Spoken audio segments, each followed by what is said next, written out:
السلام عليكم، مرحبا بكم. ان شاء الله تكونوا سعداء وهانيين.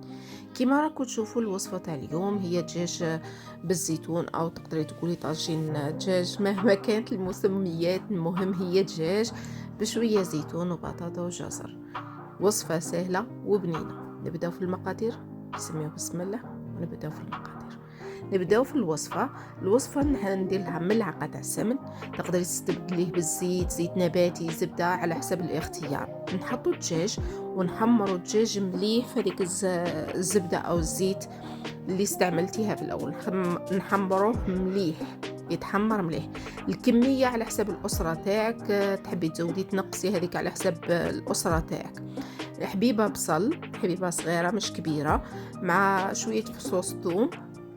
نخليهم يتقلاو مليح.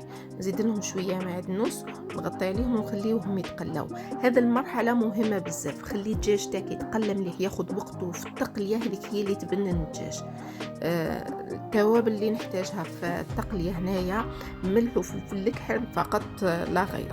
تقدري تزودي الكركم، وهذا اختياري على حسب الرغبه تاعك. بصح اعتقد يعني الملح وفلفل الكحل يعني كافيين جدا. مهم غطي عليهم، خليهم يديو وقتهم مليح في التقليه. مهمه بزاف المرحله هذه. تحبي هنا تزودي شويه ماء. اذا حبيتي ما تزيديش الماء، تقدري تغطي عليها وتخلي حتى يستوي تماما وتزودي الخضار تاعك. بصح انا لانه كنت يعني ما عنديش وقت على هذيك، حطيت شويه ماء وخليت الدجاج يستوي بسرعه. حطيت له الجزر. بعد ما استوى الجزر مليح، نزيد له البطاطا والزيتون. الزيتون انا بيته في الماء بارد حتى نراح الملح تاعو. تقدري في نفس اليوم تغليه شويه في ماء سخون، او تخليه في ماء سخون. المهم نقصي له الملوحه تاعو قبل ما تستعمليه.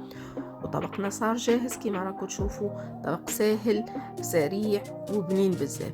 طريقه التقديم، تحبي تاكليه كيما هكا بالخبز كيما راني انا مدايره، تحبي مع الارز، وهذه اختياري. شهيه طيبه، وانتظروني في وصفه اخرى. السلام عليكم.